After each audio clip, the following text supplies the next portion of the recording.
Assalamualaikum warahmatullahi wabarakatuh. Perkenalkan, nama saya Lili Putra dengan NIM 2100210. Di sini saya akan menjelaskan materi tentang hubungan ilmu politik dengan ilmu pengetahuan. Hubungan ilmu politik dengan ilmu pengetahuan dibagi beberapa, seperti filsafat, sosiologi, antropologi, ekonomi, dan ilmu hukum era interdisipliner. Di sini saya akan menjelaskan tentang ilmu metode politik. Metode politik dasarnya berarti cara yang digunakan untuk mencapai tujuan.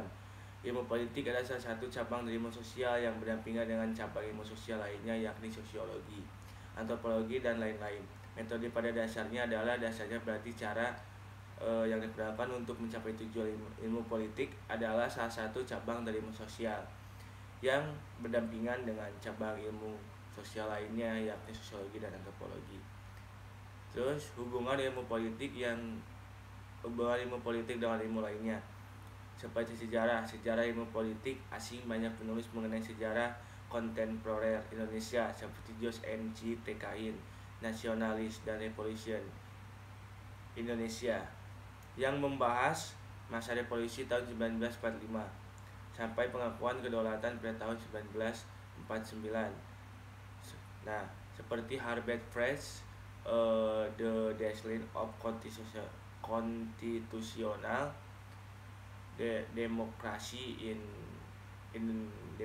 Indonesia, yang membahas masa 1949 sampai 1959, dan Daniel The Transition to Go Democracy, yang membahas masa peralihan ke demokrasi terpimpin. Terus sejarah dipakai untuk menemukan pola-pola ulangan atau maksudnya yang dapat membantu untuk menentukan suatu proyeksi masa depan. Seperti demokrasi orde lama adalah polarisasi ideologi politik atau nasakom. Demokrasi orde baru polarisasi masih sama. Terus orde reformasi masih ada polarisasi walaupun sudah agak cair. Sepertinya tadi kan ilmu pengetahuan dibagi beberapa kan. Di sini saya akan menjelaskan tentang filsafat ya. Ilmu politik terutama sekali erat hubungannya dengan filsafat politik, yaitu bagian dari filsafat yang menyangkut kehidupan politik, terutama mengenai sifat hakiki, asal mula, dan nilai. Terus dalam pandangan filsuf Yunani kuno, filsafat politik juga mencakup dan erat hubungannya dengan moral filosofi atau etika. Contoh dari pandangan bahwa ada hubungan erat antara politik dan etika tercermin dalam karangan filsuf Yunani Plato.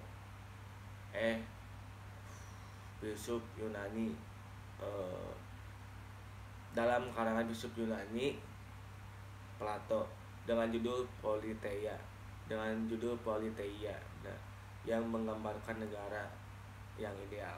Terus di sini juga saya akan menjelaskan tentang hubungan ilmu politik dengan ilmu lainnya. Mereka mempelajari tingkah laku manusia serta cara-cara manusia hidup dan bekerja sama. Terus yang kedua, cara penglihatan ini berdasarkan gagasan bahwa manusia itu tidak dapat hidup sendiri, tetapi selalu hidup dalam suatu komunitas. Yang ketiga, gagasan bahwa secara mutlak manusia merupakan anggota kelompok atau grup, bukanlah penemuan-penemuan baru. Terus karena sejak kira-kira tahun 400 sebelum Masehi, filsuf Yunani Aristoteles berkata bahwa manusia merupakan jun politikun, atau bisa disebut dengan makhluk sosial atau makhluk politik, dan bahwa manusia yang hidup tersendiri adalah dewa atau binatang. Dan yang terakhir, sosiologi, dan menggunakan pengertian dan teori sosiologi, sarjana ilmu politik dapat mengetahui bahwa sampai di mana susunan dan stratifikasi sosial mempengaruhi ataupun dipengaruhi oleh politik. Sekian dari materi saya tadi. Mohon maaf bila kurang penjelasan atau kurang jelas. Terima kasih. Wassalamualaikum warahmatullahi wabarakatuh.